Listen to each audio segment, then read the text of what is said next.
Hi everyone, welcome to the second video of our series, The History of English Literature.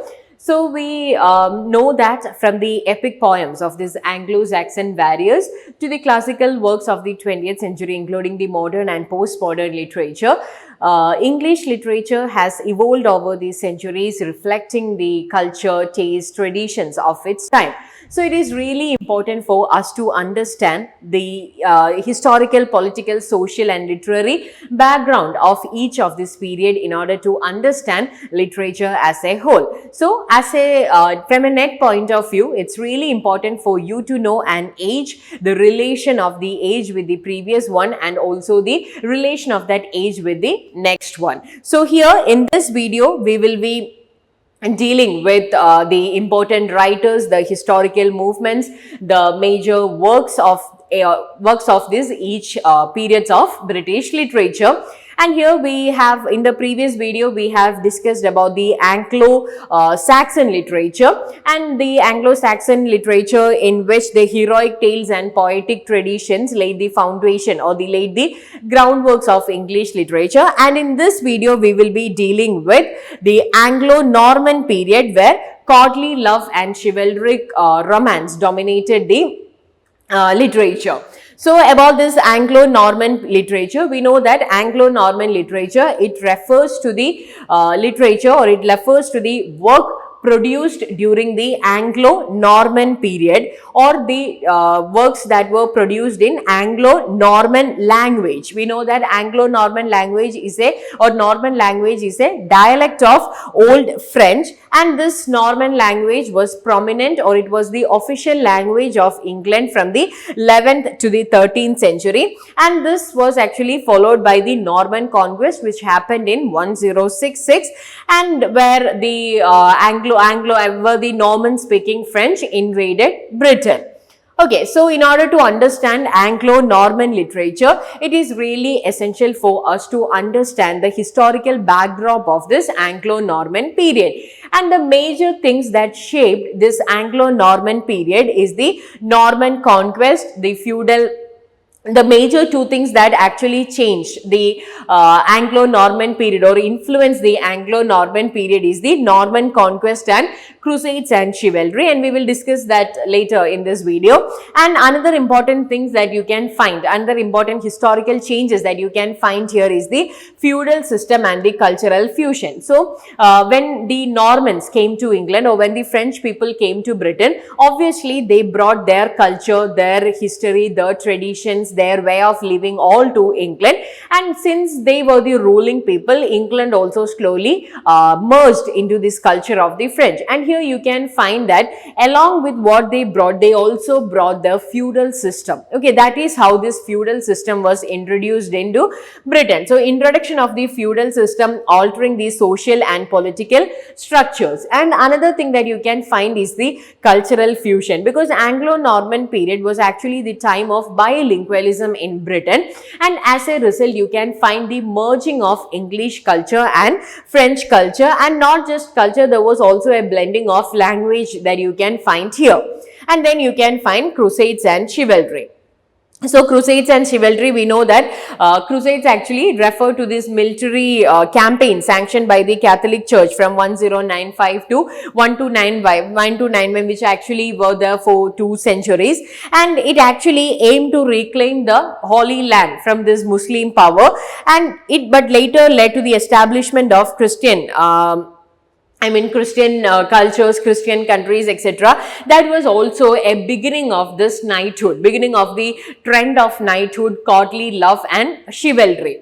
Now let's look this historical background in detail. So the first one is Norman conquest. So speaking about the Norman conquest, we know that the 11th century invasion and occupation of England by an army made up of thousands of Normans, Britons, Flemish and men from other French provinces, all led by the Duke of Normandy, later styled as William the Conqueror. So one thing that you have to remember here is that though we call it as this Anglo-Norman period or this Norman French, they were not the only people. There were Normans, they were the majority, and that is why we call them to be this Norman French people. But there were also other provinces like this Britons, Flemish, other French provinces. But the thing was that they were all led by William the Conqueror. So what King Alfred the Great was to England was William the Conqueror to France. Okay, so they all led an army, and the background to the battle was the death of the childless King Edward. So King Edward the Confessor, he was the ruler of England till 1066, and he died childless. He died without a direct heir, and the next heir was possible, and the possibility of the next heir was open to both French and both French line and to the English line because of this marriage. And anyway, after King Edward, Harold was brought to be the king after January, and he was crowned king shortly after Edward death. But obviously he was nothing compared to William the Conqueror, and William the Conqueror defeated him in the Battle of Hastings in 1066 AD. So this is one thing that you have to remember. William's force defeated Harold, who was killed in the engagement, and William became the king. And the Normans brought with them French culture and language, and as a result the French language interacted with the native English language, which will later become this Middle English. So the thing is that the Normans brought with them French culture and language. So the French culture, the French people, they were always rich, they always had a better antiquity than the English people, and therefore if you look at the words, you can say that pig is actually an English word, but pork is actually French word. Similarly, goat and sheep is English, while mutton is French. Fork is a French word, because you can find that this lavishness or these extremities, these were all brought to England by these lavish lifestyles, this eccentric way of dining, these were all brought to England by the French people. So gradually you can find that the English people get accustomed to this French customs and culture, and there was this influence throughout these centuries. So the Normans brought with them the French culture and language, and as a result the French language interacted with the native English language or the Middle English. But anyway, however, in this period, many more things happened. London became the capital city of England, and it also became the educational epicenter. The two major universities, Oxford and Cambridge, they were set up in this period. Oxford in 1167 and Cambridge in 1209. So England was slowly developing in this educational field, and one of the major reason was the crusade. So however, French was finally rejected from the tag of official language in 1415 when King Henry V affirmed English domination in England. So that was one thing that you can find.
So again, speaking about crusades, as I said, crusades was actually a very significant movement or very significant historical thing that happened in England when it comes to Anglo-Norman period, because the significance or the contribution of crusades to English language and literature, it lasted till the Renaissance period, or it lasted even in the Renaissance period. So crusades, we know, it's a series of religious war initiated, sometimes supported and sometimes directed by the Latin Church and the Latin Church in the medieval period. So during this time, the power of religion, especially the power of Pope, was something that, I mean, even the king has got his loyalty, or it was much greater than the power of the king. That was the power of the Pope. So when the Pope declared the crusade, or when Pope declared the holy war, there were many kings, there were many warriors, there were many princes who were actually ready, who were voluntarily ready to fight for these crusades, fight in the crusades, because they believed that it brought them fame, it brought them salvation, because it will be bringing them martyrdom, because they are fighting for, not for the king or not for land, but they are fighting for religion, they are fighting for the Pope. Okay, so similar, and also these people who fought for this, fought in the crusades, they were tagged as knights, and when they returned back to England, they started telling the stories of war, and slowly there began a trend of knighthood, there began a trend of courtly love and romance.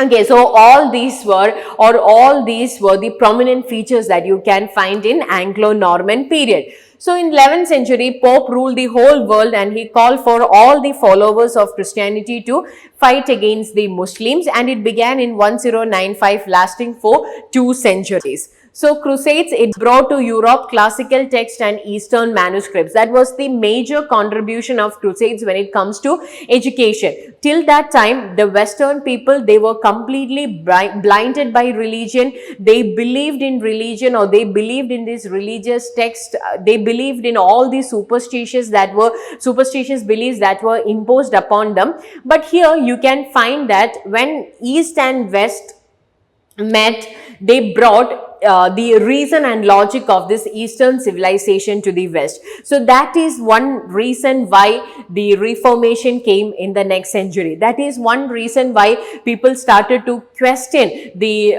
religion with reason and logic. So there came a cross fertilization between East and West, and at that time the West has got no powerful text in order to represent themselves. So they very warm-heartedly welcomed the classical text of the Greek and Roman writers, philosophers, thinkers, scientists, etc. So students were taught classical literature that gave importance to reason, and just like the academy of this Greek and Roman countries, the England was also slowly developing in their education. They created the guilds. Guilds was actually an association of teachers to decide the rules of education, and they finally built this universities, and then finally this Oxford University came, and after that Cambridge University came, and England became the epicenter of this education.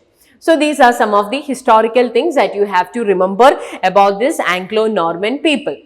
And now coming to literary characteristics, the most important thing that you have to remember, and it was asked for different times for your NET examination, about the languages that existed or that spoke during the Anglo-Norman period. There were 3 prominent languages that were spoke during that time.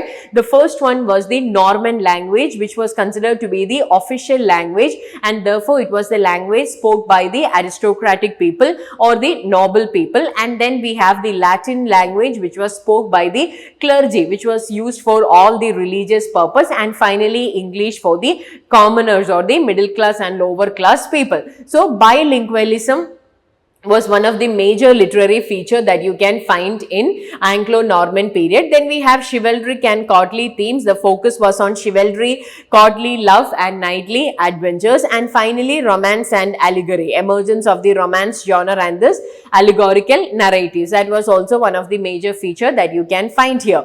Okay, because with courtly love, epics got somewhat sidelined, and the new prominence was given to romance and allegorical works. And along with this, religion was also a great influence. There were religious and didactic texts rather than directly praising God or praising the martyr or praising other saints, which was followed in the Anglo-Saxon literature. Anglo-Norman literature, it somewhat used an advising tone or didactic tone in order to preach their religion. And also you can find the development of Middle English. So Anglo-Norman period is actually a transition from Old English period to the upcoming period, that is the Middle English period. So you can find a gradual evolution from Old English to the Middle English period during this time. Now, speaking about Anglo-Norman literature, there are three types of poetry. While dealing with Anglo-Saxon literature, we spoke about three types of poetry, that is three types of poetry, that is epic poetry, lyric poetry and religious poetry. So in Anglo-Norman literature, the prominent types of poetries were chronicles, religious and didactic, and romances. Chronicles, religious and didactic, and romances. So the first one was chronicles, which was also called as historiography, and the major three works that were prominent during this Anglo-Norman period that calls under chronicles were Geoffrey of Monmouth's Historia Regum Britannia, which actually gives an idea about King Arthur and his round table and the knights related to King Arthur, and its English work, English influence, that was Layman's Brood. And then we have Roberto Weiss' Roman de Brood, the French influence. So, and also Robert of Gloucester and Robert Manning of Brune were also famous authors when it comes to chronicles. So,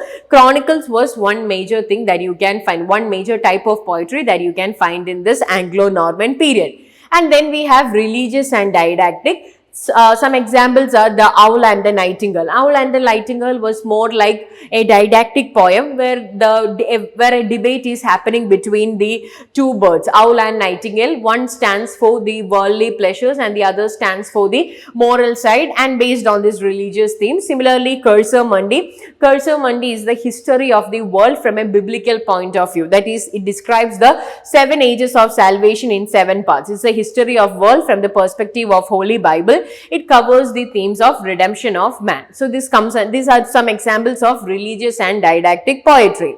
And then we have romances. And romances and chronicles, it overlaps. So romances, it can be categorized into 3: matter of Britain, matter of France, and matter of Rome. As I said earlier, Anglo-Norman period, it is known for its multilingualism. So matter of Britain, English; matter of France, Norman; and matter of Rome, Latin. The three languages were there prominently in Anglo-Norman period. So in matter of Britain, you can find that Britain was founded by the Brutus of Troy 2000 years back, and there were natives at that time, and it was more normally written in, it is actually, an influence is Historia Regum Britannia by Geoffrey of Monmouth, which was written in Latin, and it is actually the source of King Arthur and other Arthurian legends. And later in King Lear also we can find the influence was taken from this King Arthurian stories. Then matter of France, it actually tells the story of Carolean cycle and his associate, the stories regarding their warriorship. And matter of Rome, it would be either crusades, where they're telling the story of knights, or Alexander the Great and his conquering the world. So these are the major romances.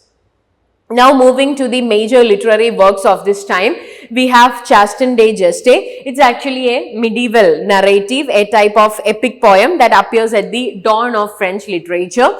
So the epic that came from France to England during this Norman conquest, and one main example of Chasten de Geste is Chanson de Roland, the Song of Roland, which was actually one of the prominent influence during this time. Then we have Roman de Brut, The Owl and the Nightingale, the Cursor Mundi, Ancron Rival. These are all some of the major literary works during this time. And now let's look the Anglo-Norman period in a nutshell. So 1066, William of Normandy is crowned King William I of England. 1085, the Domesday Book is compiled. It is a complete inventory of Britain. You will get a detailed history of Britain during this in this Domesday Book. And in 1087, William II is crowned at Westminster Abbey, the son of William I. And then 1096, University of Oxford is established. 1100, Henry I is crowned in Westminster Abbey. And actually the Domesday Book, it is the most complete record of any country at that time, and it remains a legally valid document, and that is one major contribution of William I towards this documentary. And here in 1087, William II is crowned at Westminster Abbey. He is killed while hunting in a new forest, and William's brother, he had himself rapidly crowned Henry I in 1100.